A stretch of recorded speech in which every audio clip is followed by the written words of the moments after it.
সুপ্রিয় দর্শক, স্বাগত জানাচ্ছি। ইরানের চলমান সরকার বিরোধী বিক্ষোভ ক্রমশ রূপ নিচ্ছে এক অভূতপূর্ব রাজনৈতিক সংকটে।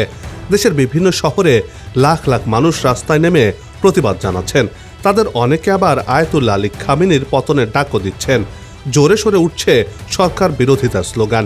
এই পরিস্থিতির মধ্যেই নতুন করে আলোচনার জন্ম দিয়েছে রাশিয়া আর উত্তর কোরিয়া। প্রশ্ন হচ্ছে, কেনই বা এই দেশগুলো আলোচনায় আসলো? ইরানের বিক্ষোভ দমনে কি করতে যাচ্ছেন খামেনি? যুক্তরাষ্ট্রের ডেল্টা ফোর্স কি পারবে মাদুরোর মতো করে খামেনিকে তুলে আনতে? এসব প্রশ্নের বিশ্লেষণ নিয়ে সাজিয়েছি এবারের পর্ব। দেশ বিদেশের ইতিহাস, ঐতিহ্যের বিশ্লেষণমূলক তথ্যবহুল ভিডিও চিত্র দেখতে আমাদের আরেকটি চ্যানেল নিবিড় এক্সপ্লোর ভিজিট করতেই পারেন। চ্যানেলটির লিঙ্ক কমেন্টে দিয়ে রাখলাম, চাইলে দেখে আসতে পারেন। দর্শক, এবার চলুন পুরো ভিডিওতে যাওয়া যাক।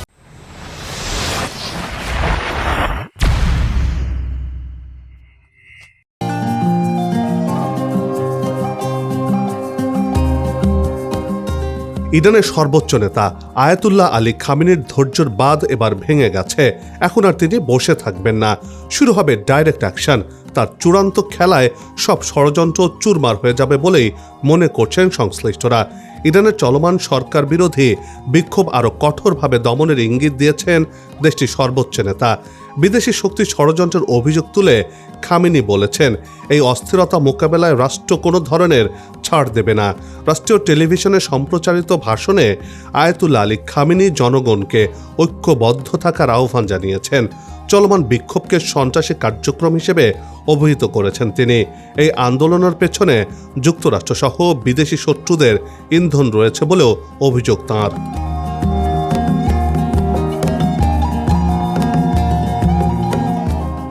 বিশ্ব রাজনীতির মঞ্চে ফের নাটকীয় সমীকরণ। একদিকে ইরানের রাজপথ জ্বলছে বিক্ষোভের আগুনে, অন্যদিকে পর্দার আড়ালে শক্ত অবস্থান নিচ্ছেন তার ঘনিষ্ঠ মিত্ররা। উত্তর কোরিয়ার কিম জং উন ও রাশিয়ার প্রেসিডেন্ট ভ্লাদিমির পুতিন দুজনই যেন একই সুরে কথা বলছেন। বার্তা স্পষ্ট, চাপ, হুমকি কিংবা নিষেধাজ্ঞা, কোনো কিছুতেই তারা পিছু হটবেন না। উত্তর কোরিয়ার সর্বোচ্চ নেতা কিম জং উন মানেই বিশ্ব রাজনীতিতে উত্তেজনার ঢেউ। অস্ত্রের গর্জন, ক্ষেপণাস্ত্র পরীক্ষা, সব কিছুর মাঝেই এবার তিনি দিলেন এক বিস্ফোরক রাজনৈতিক ঘোষণা। কিম জানিয়ে দিলেন, রাশিয়ার প্রেসিডেন্ট ভ্লাদিমির পুতিনের যে কোনো নীতি ও সিদ্ধান্তের প্রতি তার সমর্থন থাকবে নিঃশর্ত, স্বতঃস্ফূর্ত।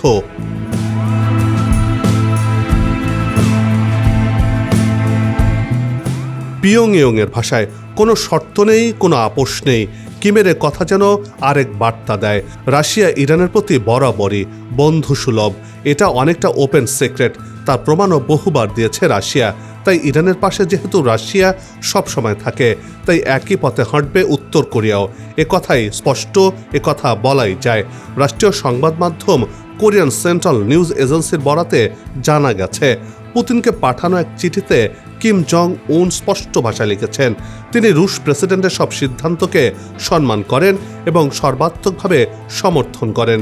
কিমের কথায়, আপনার এবং আপনার রাশিয়ার স্বার্থে আমি সবসময় আপনার পাশে থাকতে প্রস্তুত।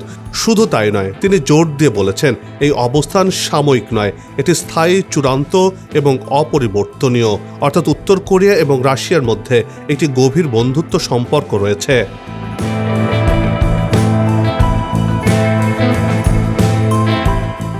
চিঠির ভাষায় কেবল কূটনৈতিক ভদ্রতার মধ্যে সীমাবদ্ধ নয়, এখানে রয়েছে আবেগ, আদর্শিক ঐক্য। আন্তর্জাতিক রাজনীতির শীতল কূটনৈতিক ভাষায় এমন আবেগঘন বার্তা খুব কমই দেখা যায়। এই জোটের প্রভাব ঠিক সেই সময় চোখে পড়ছে যখন তাদের আরেক মিত্র ইরান ভয়াবহ অস্থিরতার মধ্য দিয়ে যাচ্ছে। ইরানে একের পর এক কঠোর পদক্ষেপ নিচ্ছে সরকার। প্রথমে ইন্টারনেট সংযোগ বিচ্ছিন্ন, এরপর মোবাইল ফোন সেবাও বন্ধের পথে। তেহরান সহ বহু এলাকায় হঠাৎ করে উধাও হয়ে যাচ্ছে নেটওয়ার্ক, ক্রমেই বাড়ছে উত্তেজনা।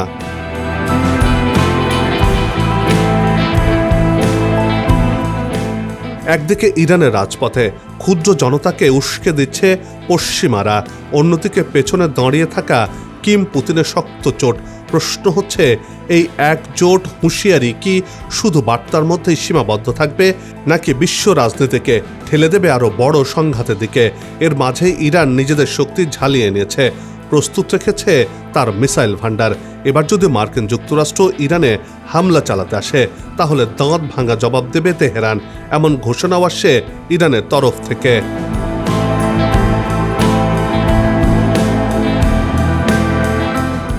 রাশিয়ার একাধিক কার্গো বিমানের তেহরান সফরকে ঘিরে তৈরি হয়েছে রহস্য।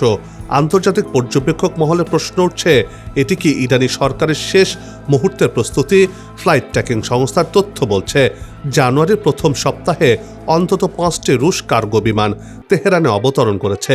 সামাজিক যোগাযোগ মাধ্যমে ছড়িয়ে পড়া এই তথ্য দ্রুতই রাজনৈতিক মহলে আলোড়ন তুলেছে। কিছু প্রতিবেদনে দাবি করা হয়েছে বেলারুশের কার্গো বিমানও একই সময়ে তেহরানে নেমেছে, যা রুশ অথবা চীনা অস্ত্র পরিবহনের সন্দেহ বাড়িয়ে দিয়েছে কয়েক গুণ। এর বিনিময়ে ইরান থেকে বিপুল পরিমাণ স্বর্ণ নিয়ে দেশ ছাড়ছে রাশিয়ার এসব কার্গো বিমান, এমন অভিযোগ করছেন ব্রিটেনের সংসদ সদস্য ও সাবেক নিরাপত্তা মন্ত্রী টম টুগেনাট।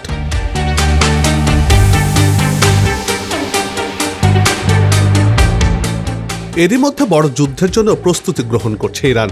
তারই অংশ হিসেবে পারমাণবিক বোমার চেয়েও ভয়ঙ্কর অস্ত্র তৈরি করেছে দেশটি, যার মাধ্যমে আকাশ থেকে নিমিষেই ইসরায়েলের সব নেটওয়ার্কে ধ্বংস হবে, যা হবে দানবীয়, এমনটি মনে করছেন বিশ্লেষকরা। প্রতিরক্ষা ব্যবস্থাকে ভেঙে দেওয়ার পরপরই ইরানের মিসাইলগুলো একে একে আঘাত হানতে থাকবে ইসরায়েল জুড়ে, যার মাধ্যমে এক মুহূর্তে তছনছ হয়ে যাবে ইসরায়েল। সেই সাথে ইরানও তার আকাশ প্রতিরক্ষা ব্যবস্থা জোরদার করেছে। এরই মধ্যে চীন থেকে সর্বাধুনিক আকাশ প্রতিরক্ষা ব্যবস্থা সংগ্রহ করেছে খামেনির দেশ। অন্যদিকে রাশিয়ার সাথে সামরিক চুক্তি করেছে ইরান। সার্বিকভাবে ইরান আগামী যুদ্ধের জন্য প্রস্তুতি নিয়ে ফেলেছে বলে মনে করছেন সামরিক বিশ্লেষকরা।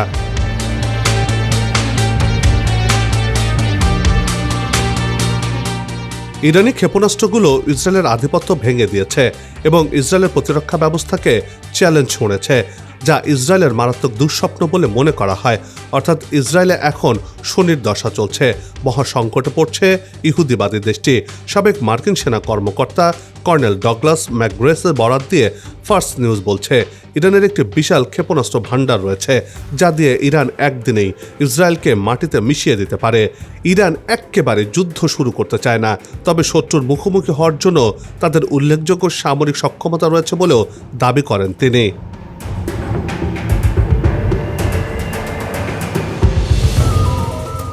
ইরানের অন্যতম হাইপারসনিক ক্ষেপণাস্ত্রের মধ্যে অন্যতম অ্যাপোক্যালিপটিক মিসাইল, এগুলো এখন ইসরায়েল আর যুক্তরাষ্ট্রের জন্য সাক্ষাৎ আজরাইল হিসেবে ধরা দিয়েছে।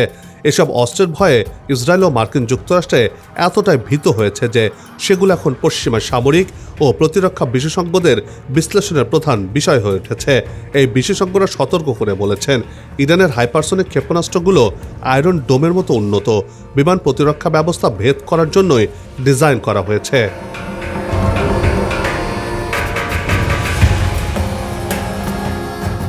ইরান তার হাইপারসনিক ক্ষেপণাস্ত্রগুলোকে আপগ্রেড করছে, নিত্য নতুন আনছে সর্বাধুনিক প্রযুক্তি, ব্যবহার করা হচ্ছে লেজারের মতো প্রযুক্তিও।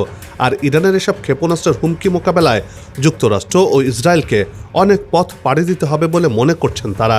উদাহরণ হিসেবে বিশেষজ্ঞরা বলছেন, গেল বছর জুনের যুদ্ধে ইরানের ব্যবহার করা ফাত্তাহ সিরিজের ক্ষেপণাস্ত্রগুলোর কথা তুলে ধরেছেন। তারা বলছেন, এই মিসাইলগুলো খুব সহজেই ইসরায়েলের প্রতিরক্ষা ভেদ করে সামরিক ও বেসামরিক লক্ষ্যবস্তুতে আঘাত করতে সক্ষম। যেহেতু ইরান আরও সর্বাধুনিক প্রযুক্তি ব্যবহার করছে, তাই আগামীতে ইরানকে আটকানো ইসরায়েল এমনকি মার্কিন যুক্তরাষ্ট্রের জন্য কঠিন হয়ে যাবে।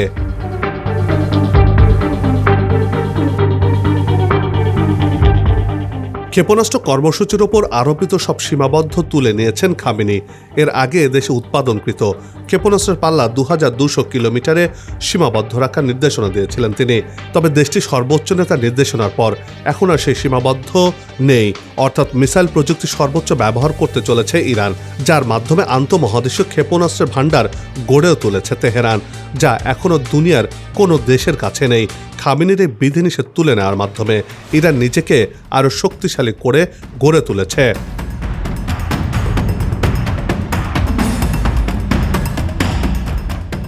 ভেনেজুয়েলার সফল অভিযানের পর আবারও আলোচনায় যুক্তরাষ্ট্রের অভিজাত ও সামরিক ইউনিট ডেল্টা ফোর্স। চলতি মাসের শুরুতে ভেনেজুয়েলার রাজধানী কারাকাসে বিশেষ অভিযান চালায় তারা। এটিকে যুক্তরাষ্ট্রের অন্যতম ঝুঁকিপূর্ণ অভিযান বলা হচ্ছে। এই অভিযানে ভেনেজুয়েলার প্রেসিডেন্ট নিকোলাস মাদুরো ও তার স্ত্রীকে অপহরণ করে যুক্তরাষ্ট্রে নিয়ে আসা হয়।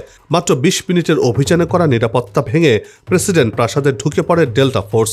এটি আধুনিক সামরিক ইতিহাসে এক বিস্ময়কর বিতর্কিত ঘটনাও বটে।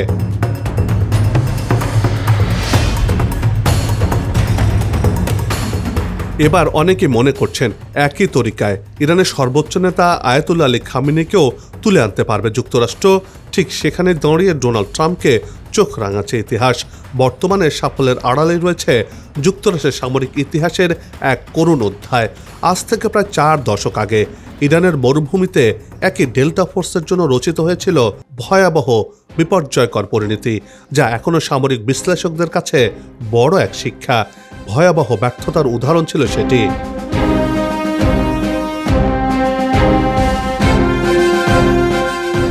1979 সালে ইরানে ইসলামী বিপ্লবের পর তেহরানে যুক্তরাষ্ট্রের দূতাবাস দখল করে নেয় বিপ্লবের ছাত্ররা। ওই সময়ে 52 জন মার্কিন কূটনীতিক ও কর্মীকে জিম্মি করা হয়। দীর্ঘ কয়েক মাস কূটনৈতিক প্রচেষ্টা চালিয়েও তাদের যুক্ত করতে ব্যর্থ হয় যুক্তরাষ্ট্র। এতে তৎকালীন প্রেসিডেন্ট জিমি কার্টারের উপর রাজনৈতিক চাপ চরম পর্যায়ে পৌঁছায়। শেষ পর্যন্ত 1980 সালের এপ্রিলে প্রেসিডেন্ট কার্টার গোপন সামরিক অভিযানের অনুমোদন দেন। অভিযানের নাম ছিল অপারেশন ইগল ক্ল। এই অভিযানের দায়িত্ব দেওয়া হয় যুক্তরাষ্ট্রের সবচেয়ে প্রশিক্ষিত ও দুর্ধর্ষ ইউনিট ডেল্টা ফোর্সকে।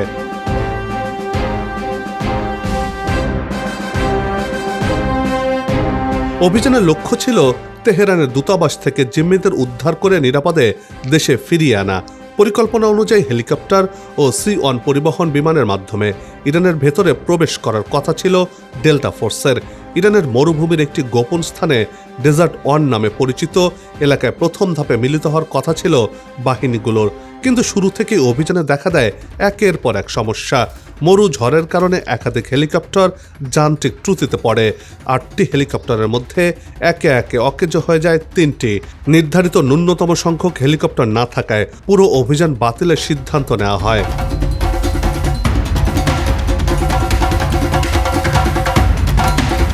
এখানেই শেষ নয়, অভিযান প্রত্যাহারের সময় ঘটে সবচেয়ে ভয়াবহ দুর্ঘটনা।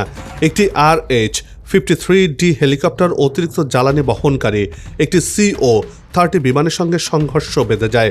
সঙ্গে সঙ্গে বিস্ফোরণ ঘটে এবং আগুনে পুড়ে যায় 2 উড়োজাহাজ।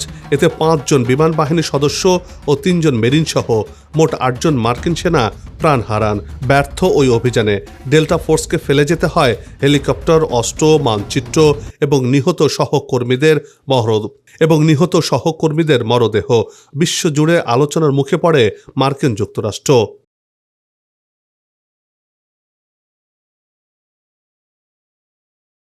অনেক বিশ্লেষকদের মতে এই ব্যর্থতা 1980 সালের মার্কিন প্রেসিডেন্ট নির্বাচনে জিমি কার্টারের পরাজয়ের অন্যতম কারণ হয়ে দাঁড়ায়।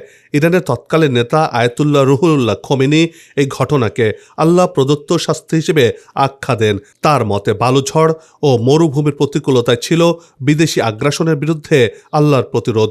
তবে এই ব্যর্থতা থেকে শিক্ষা নিয়ে যুক্তরাষ্ট্র তাদের বিশেষ অভিযান কাঠামোতে বড় ধরনের সংস্কার আনে। পরবর্তীতে গঠন করা হয় যুক্তরাষ্ট্র স্পেশাল অপারেশনস কমান্ড। সামরিক ইতিহাসে অপারেশন ইগল ক্ল আজও রয়ে গেছে ডেল্টা ফোর্সের সবচেয়ে ব্যর্থতম কিন্তু শিক্ষণীয় অধ্যায় হিসেবে।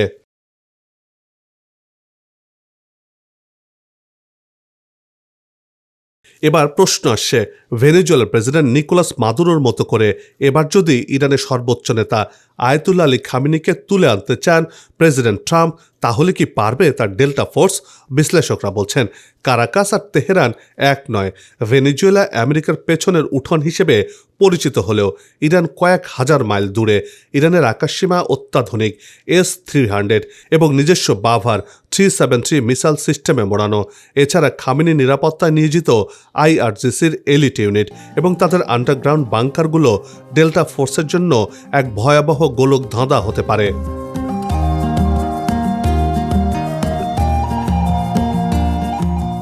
প্রযুক্তির উন্নতি হলেও ইরানের প্রক্সি নেটওয়ার্ক এবং তাদের ব্যালিস্টিক মিসাইল সক্ষমতা যে কোনো সরাসরি কমান্ডো অভিযানকে একটি আঞ্চলিক মহাযুদ্ধে রূপ দিতে পারে। ট্রাম্পের অধীনে হোয়াইট হাউস এখন অনেক বেশি আক্রমণাত্মক। ডেল্টা ফোর্স হয়তো বিশ্বের যে কোনো প্রান্তে পৌঁছাতে সক্ষম, কিন্তু ইরানের ধর্মতান্ত্রিক কাঠামোর চূড়ায় আঘাত হানা কি ট্রাম্পের জন্য মাস্টার স্ট্রোক হবে, নাকি আরেকটি ভিয়েতনামের মতো চোরাবালি হবে, সেটি সময় উত্তর দেবে।